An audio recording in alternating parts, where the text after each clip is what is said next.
My dear friends, it's a joy for me to see you this morning. प्यारे दोस्तों, आज आपसे मिलकर मुझे बड़ी खुशी हो रही है। Today we're meditating on John 1:51. आज हम मनन कर रहे हैं यूहन्ना अध्याय 1:51 पर। It says, "You will see heaven open and the angels of God ascending and descending on the Son of Man." तुम स्वर्ग को खुला हुआ और परमेश्वर के स्वर्गदूतों को मनुष्य के पुत्र के ऊपर उतरते और ऊपर जाते देखोगे। We see a similar verse in the Old Testament where Jacob sees a dream where the angels are ascending and descending from heaven to earth. हम यही बात पुराने नियम में भी देखते हैं कि याकूब ने देखा कि परमेश्वर के स्वर्गदूत पृथ्वी पर उतर रहे हैं और ऊपर जा रहे हैं। So what does this mean?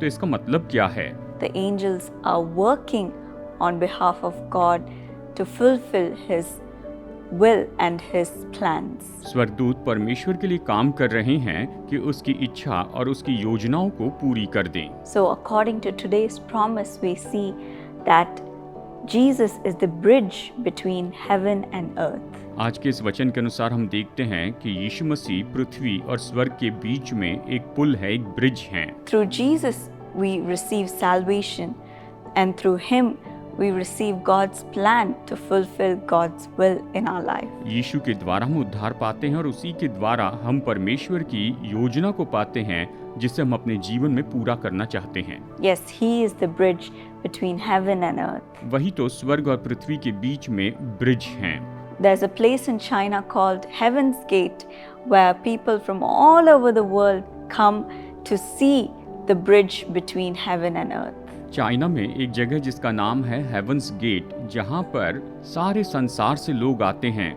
कि आकाश और पृथ्वी के बीच के उस ब्रिज को देख सकें। In 2023, almost 5 million people came to see that place. 2023 में लगभग 5 मिलियन लोग उस जगह को देखने के लिए आए थे। People make so many sacrifices, climbing so many steps, almost 999 steps, just to go and stand at that point. लोग बहुत सा बलिदान करते हैं, लगभग 999 सीढ़ियां चढ़कर ऊपर जाते हैं ताकि उस जगह पर वो खड़े रह सकें। They just want to see a peak of heaven. वो स्वर्ग की ऊंचाई को देखना चाहते हैं। But my dear friends, लेकिन मेरे प्यारे दोस्तों, we have full access to the bridge between heaven and earth. स्वर्ग और पृथ्वी के बीच के उस पुल पर हमारी पूरी पहुंच है। When we believe in Jesus, जब हम यीशु पर विश्वास करते हैं, He is our advocate. वही तो हमारे वकील हैं। When the thief on the side of the cross told Jesus, जब क्रूस पर जो चोर था उसने यीशु से कहा, "Remember me when you come into your kingdom." जब तू अपने राज्य में आए तो मुझे स्मरण करना। Jesus said, यीशु ने कहा, "Today you will be with me in paradise." आज तू मेरे साथ स्वर्ग लोक में होगा। He advocated for him. उसने उसके लिए वकालत की। In the same way, God will advocate for you. इसी तरह से परमेश्वर आपके लिए वकालत करेंगे। When you are tempted to sin and when you're caught up in sin, जब आप पाप करते हैं और आप जब पाप में पकड़े जाते हैं, फंस जाते हैं, when you repent, Jesus will help you come out of that sin. और जब आप पश्चाताप करते हैं तो यीशु आपकी मदद करते हैं कि आप उस पाप से बाहर आएं। And He will be the bridge for you to go to heaven. और वही स्वर्ग में जाने के लिए आपके ब्रिज होंगे। So believe in Him, तो उस पर विश्वास कीजिए, trust in Him, उस पर भरोसा कीजिए and allow Him to help you in your life. और आपके जीवन में आपकी मदद करने के लिए उसे अनुमति दें। Every day include Him in your life. अपने जीवन में हर दिन उसे थामे रहें। Ask Him, what do I need to do today? उससे पूछिए, प्रभु आज मैं क्या करूं? How can I fulfill your will in my life today? आज मैं अपने जीवन में आपकी इच्छा कैसे पूरी कर सकता हूं? He will show you the plans He has for you. उसने आपके लिए जो योजनाएं रखी हैं वो आपको दिखाएंगे। He will keep you from sin and temptation. वो आपको पाप और परीक्षा से बचा कर रखेंगे And He will guide you to heaven's path. और स्वर्ग के मार्ग में वो आपकी अगुवाई करेंगे। So today put your trust in Jesus. तो आज आप यीशु पर भरोसा रखिए।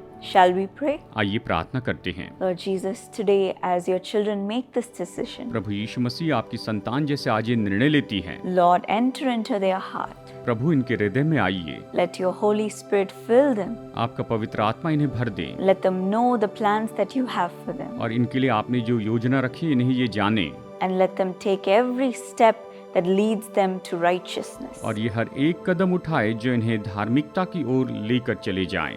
that guides them to the path of heaven. जो स्वर्ग के मार्ग की ओर इनकी अगुवाई करते जाएं। Thank you that heaven is open for us धन्यवाद प्रभु कि स्वर्ग हमारे लिए खुला है and that you will lead us and guide us each day one step closer. और हर दिन आप हमारी अगुवाई करेंगे और एक एक कदम हमें उसके करीब लेकर जाएंगे। Help us to fulfill all the plans that you have for us आपने हमारे लिए जो योजना रखी है उसे पूरी करने में मदद कीजिए।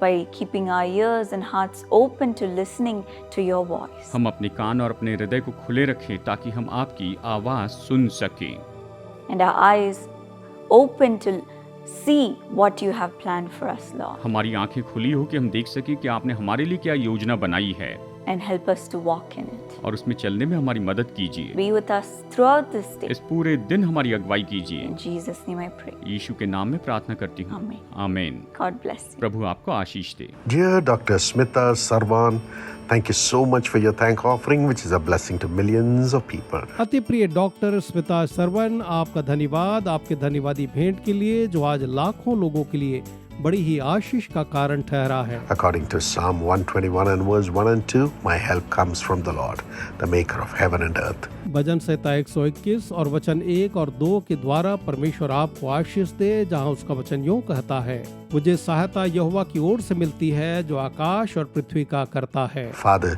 bless your dear daughter, Dr. Smita. Lord, let her have the permission, approval from the government of Sarwan Hospital. Lord, do a miracle in Jesus' name and establish her. प्रभु जी, अपनी प्रिय बेटी डॉक्टर स्मिता सरवन को आप आशीष दें कि सरकार की ओर से उन्हें सरवन हॉस्पिटल के लिए जो सरकारी अनुमति है और अप्रूवल है मिलना पाए। प्रभु जी, आप उनको ये दे करके पूरी तरह से स्थापित करें। Mr. Rohit Sandal, have divine health, Lord, and divine peace. Mister Rohit Sandal को प्रभु जी आप ईश्वरीय स्वास्थ्य और ईश्वरीय शांति प्रदान करें। Ashish, have great success in Canada in his studies and give him the engineering seat in the same university miraculously. आशीष को प्रभु जी उसके कनाडा में पढ़ाई में महान सफलता दें और साथ ही उस यूनिवर्सिटी में आप अद्भुत तरीके से उसे इंजीनियरिंग में प्रवेश और सीट प्रदान करके आशीषित करें। Christina, have a Canadian PR quickly. Let the visa be extended and let her do her masters. Christina को एक कैनेडियन पीआर जल्द से जल्द प्रदान हो दें कि उनका वीसा जो है वो आगे बढ़ाया जा सके और वो अपने मास्टर्स की पढ़ाई को पूरा करने पाए। Brother Francis Sarwan and Sister Eva Sarwan, have divine health. Strengthen them, Lord, by your touch. Honor this family. In Jesus' name. भाई फ्रांसिस सरवन और बहन ईवा सरवन को प्रभु जी ईश्वरीय स्वास्थ्य दे, बल दे और प्रभु जी होने दे कि वे आपके द्वारा से स्पर्शित हों। इस परिवार का आप प्रभु जी आदर करें, यीशु के नाम में। Amen. God bless you.